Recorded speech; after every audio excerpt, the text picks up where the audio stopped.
Here we delve into the agricultural revolution, and what we find is a truly astonishing conclusion. Many assume the agricultural revolution was a pivotal leap forward in human history. Humans have been tied to an agricultural life ever since, and thanks to it, we no longer had to endlessly hunt for prey. Instead, we could raise livestock and cultivate wheat. Surely, this meant a happier life for us. Yet, this conclusion is entirely mistaken. The author tells us that this was, in fact, one of the greatest hoaxes in history. The transition from a hunter-gatherer existence to an agricultural society actually caused a sharp decline in human happiness and average lifespan. People lived in far greater misery and anxiety than ever before. Why? First, cultivating wheat brought humans significantly more anxiety. By the 9th millennium BCE, people had learned to grow wheat, but doing so relied heavily on the whims of the heavens. Every single day, they'd worry, will it rain today? Too little rain is disastrous, too much is equally ruinous. This constant worry plunged humanity into perpetual unease. More importantly, the process of growing wheat demanded incredibly meticulous care. People had to water, fertilize, battle pests, transplant rice, and weed all day long, toiling tirelessly from dawn till dusk. Their bodies gradually bent and hunched, giving rise to numerous ailments like herniated discs and cardiovascular diseases. Second, as the population soared, the happiness index plummeted. In the past, living as hunter-gatherers, people were constantly on the move, and opportunities for childbirth were fewer. But once we settled into a stable life, working and living on one plot of land, the frequency of childbirth skyrocketed. More children meant more worries. The author suggests that we were victims of a colossal deception. We didn't domesticate wheat, wheat domesticated us. In this way, wheat became the most widespread plant species on Earth, present everywhere on the planet. As for us humans, while our genes proliferated widely, our health and happiness declined significantly. The third factor was a dramatic increase in violence. In the past, there weren't many wars between humans or tribes, but in agricultural societies, the opposite was true. Before, if you caught a deer in a shared territory, I could catch another. There was little dispute. But now, with the advent of land ownership, things took a turn for the worse. Humans began to compare and envy. A's land yields better crops than B's. This sparked theft and robbery. Once theft occurred, fighting erupted to protect one's own territory. Consequently, wars between people became far more common than in primitive societies. At this point, humanity genuinely lived a more miserable existence than before, with happiness greatly diminished. Some might argue, if not for agricultural society, would we be where we are today? It's true that the agricultural revolution serves as evidence of human progress. But you must understand that for the individual primitive human at that time, choosing a hunter-gatherer life was a far wiser option than a life of constant, back-breaking toil in the fields. The author states we cannot fully grasp why early humans chose to become farmers. If it were a purely rational choice, living as hunter-gatherers was still better, simply with a smaller population. The answer perhaps lies in our genes. Have you read *Sapiens*? It's a renowned book on human evolution. It posits that what humans are like doesn't truly matter, because humans are merely vehicles for genes. Therefore, what genes compel us to do is sometimes not good for us at all. Their ultimate goal is simply to ensure their own survival, development, and reproduction.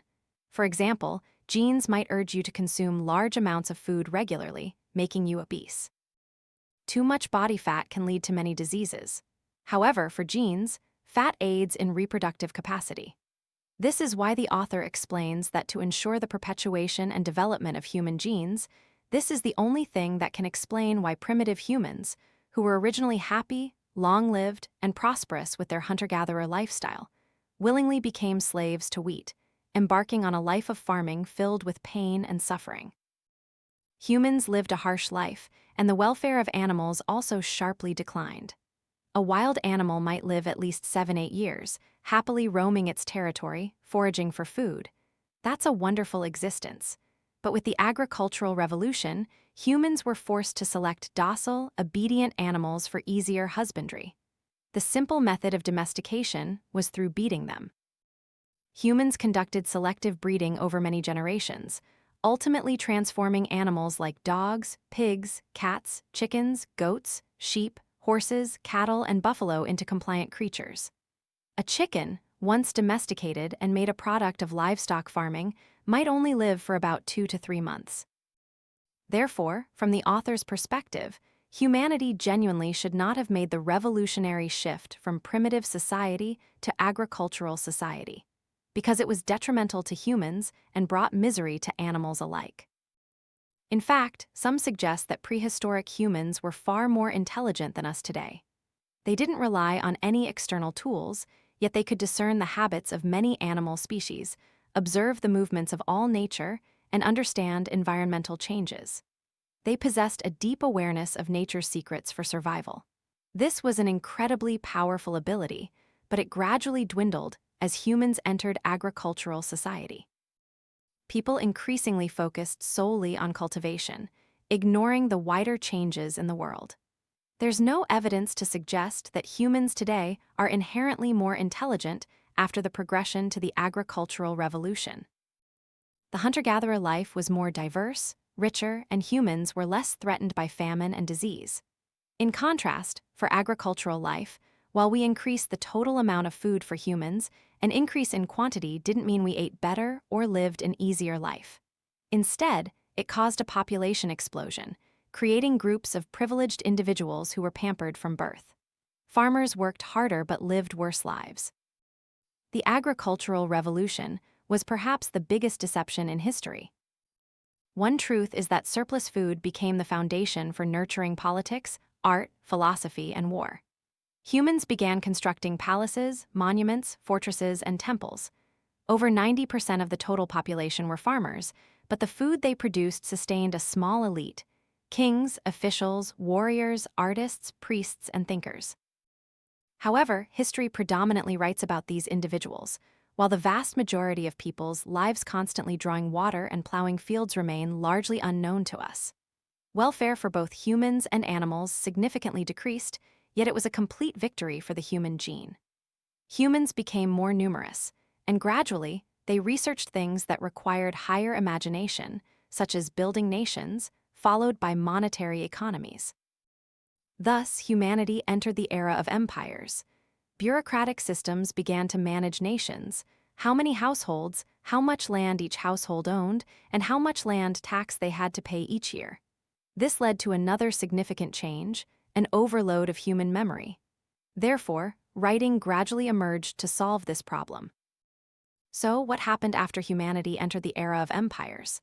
As the Romance of the Three Kingdoms famously says, "The world's affairs, long united, will divide, long divided will unite." But ultimately, is humanity's trend more towards unity or division? In reality, from the perspective of human history, we see that humans tend to become more integrated, primarily in 3 ways. First, unification came through religion. In primitive societies, people had many religions. Every stone, mountain, and tree was a deity. So, there were many gods everywhere. But later, polytheism slowly transformed into monotheism, and gradually, from monotheism, it shifted to no gods at all. Next came the unification of national politics, a process relentlessly driven by empires. And third, it was the unification by currency and economy. No matter how much 2 countries hated each other, they would never hate each other's money. This trend of integration is a major historical force. History shows that around 10,000 BCE, there were thousands of human civilizations on Earth, but by the 2nd millennium BCE, only a few hundred remained, at most 2,000 or 3,000. By 1450 CE, this number continued to decline. What situation has emerged today? Despite international conflicts, you'll find that our entire human world has adopted a single geopolitical system. We all recognize borders, and we all believe that nations have borders. Then, people adopted similar legal systems and accepted a common scientific system. This means that even if your political opinions differ, if you believe in science and what science proves, things will gradually converge towards consistency. Therefore, the general trend of history is a process of integration, and humanity will become more united instead of continuously dispersing as in the past. Thus, in the era of empires, large empires were continuously replaced and conquered. Subsequently, the entire world became increasingly unified and centralized, and people began to have a conscious awareness of communicating with each other.